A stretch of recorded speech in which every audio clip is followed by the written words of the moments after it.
That's a metaphor. I gotta let you go because I'm about to teach, but yeah, no, I buried his body. No one is gonna find it. Well, if he didn't want that to happen, then he shouldn't have talked to me like that.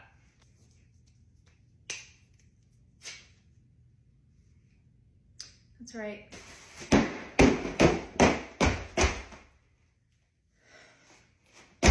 But first row to be quiet, everybody gets a sticker.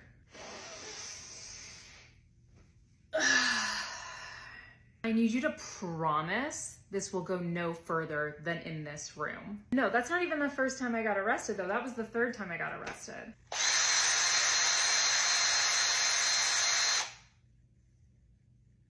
feel like I have to share this with you guys. I walked off the plane at LAX with a dream and my cardigan. You have no time, you need to do this. You need to do it now. Do you have time? What are you even doing? Do it now. Do it, do it, do it. You need to pay attention because blood is gross and you're a little bit dumb. So pay close attention. Oh, don't try and fast forward because I will restart. What if you saw some blood on the ground and someone had like a bloody nose and they sneezed? Or is it ketchup? You don't even know. You don't even know because you're incompetent. It's embarrassing. I know you want to touch it with your gross little fingers, you little freak, but you got to put on gloves. Do you know how to put on gloves? Probably don't, do you? Wrong, wrong, wrong. I'll show you. You hold it like this on the sides. Don't hold the bottom. Disgusting. It's how you're gonna get MRSA. Put the gloves on like this, okay? And then you can touch the blood, which I know you wanted to do this whole time. When you take it off, you're gonna do it like this. Not like this, not like that. Disgusting and a little dumb. Like this. Is that so hard? It's not. Embarrassing. It's not just about blood. It's other bodily fluids too. Every single one you can think of, okay? Vomit, mucus, sputum, all of it. I don't want you to touch it. I don't want you to lick it, you little freak. Thank you so much for joining our training today. You're wonderful teachers and we're so glad to have you. Son asked me how my funny joke shows went. That's what we call my comedy sets and stuff. And I just came back from doing, 2 shows this weekend. And he asked me how they went. And I was like, they were really fun. I was like, but man, there was like a couple of times where I told a joke that I thought was going to be really funny. And not that many people laughed. And it was kind of embarrassing.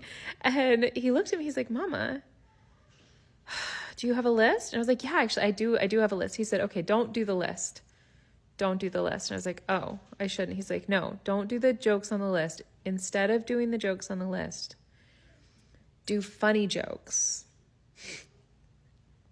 Mama, do funny jokes instead. And I was like, that's really good advice. That's great. He's like, yeah, do funny jokes with like pee and poop. He's like, the funny jokes with the pee and the poop. When I tell jokes with pee and poop, everybody laughs. And I was like, you know what, my guy, you're not wrong.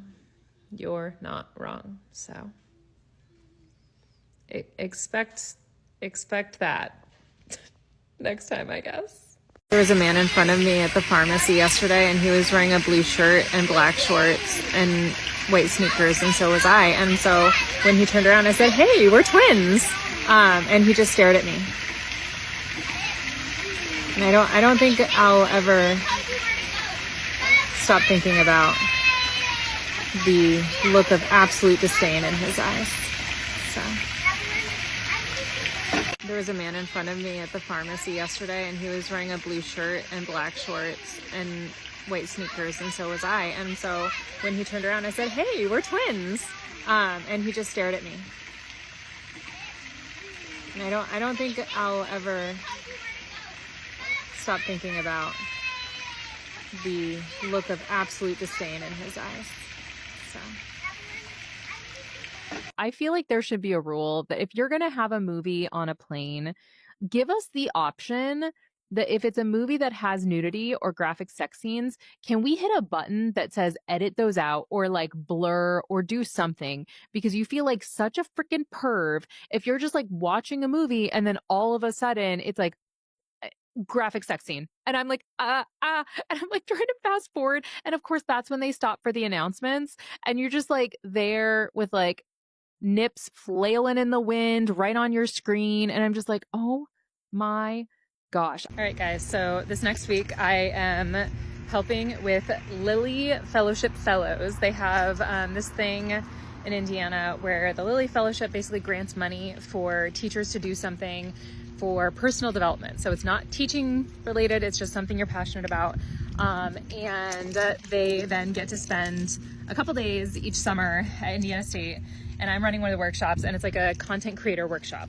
So I'm looking for fun ideas. I think what I'm going to do differently this time from last time is I'm going to have everyone who's a part of the workshop is going to pick one of the other workshops, and they are going to create content around those workshops.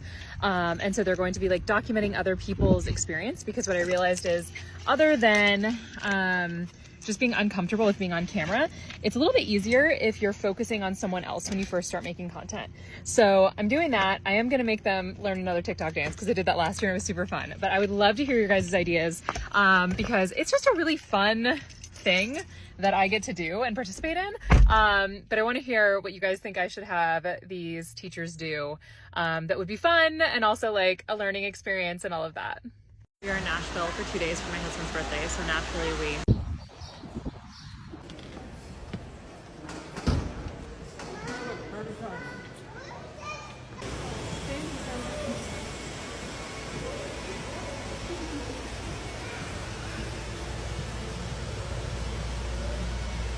I'm getting absolutely flamed by my coworkers, and I 1000% deserve it. At the welcome back thing that we have for the College of Ed at Indiana State, my dean mentioned one of the top 3 reasons that people are saying they're going to come and learn how to be teachers at Indiana State was because of my TikToks, which is amazing and so cool. But also my colleagues who are like serious professionals in the field, peer-reviewed articles, books written, speak at conferences. Every time there is an opportunity to talk about what everyone has been doing as a community, as a group, trying to make sure that we have students at our college, the way I'm getting flamed, because they'll be like, well, we did all of this work thanklessly last year, but also we don't have a TikTok, so it's probably just because of Andrea. So I'm sorry and thank you, and I know, thank you, and I'm sorry, and thank you.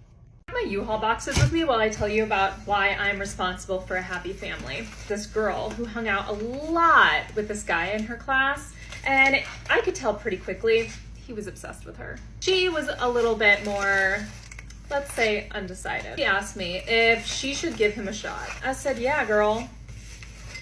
Give the guy a shot. And they got married and have a baby now. You're welcome. As a teacher, we make a million decisions every single day. So it's really nice when I'm moving that I have a lot fewer decisions to make. U-Haul made it really easy. And you can have it delivered to your house so you don't have to pack 1,000 boxes into the back of your Subaru. And because